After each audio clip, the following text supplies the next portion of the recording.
ភាពគ្រឿងចាក់បាទសម្រុកបើការចាក់ផ្លូវនៅក្នុងគម្រោងរបស់យើង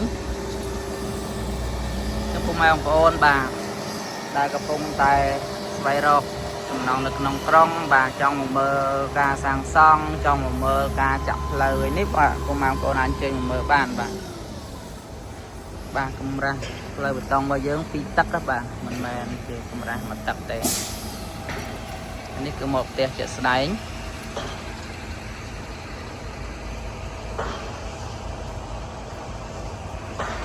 បាទចំពោះគម្រោងរបស់យើងទាំងគម្រោង6និងគម្រោង7នេះបាទយើងសរុបផ្ទះទៅបានបតុង400ល្វែង400ល្វែងបាទអញ្ចឹងមិនតិចទេបាទហើយយើងនៅគម្រោងតបតទៅក្រោយទៀតហើយនឹងទៅជំហៀងទៀតបាទហើយនេះយើងនឹងកំពុងតែត្រាស់សេផ្លូវមួយទៀតយើងនឹងចាក់ផ្លូវបេតុងដូចគ្នាសម្រាប់ពុកម៉ែបងប្អូនដែលមានចំណាប់អារម្មណ៍អាចធ្វើការទំនាក់ទំនងតាមរយៈលេខបានបាទអញ្ចឹងសូមអរគុណសូមគោរពលា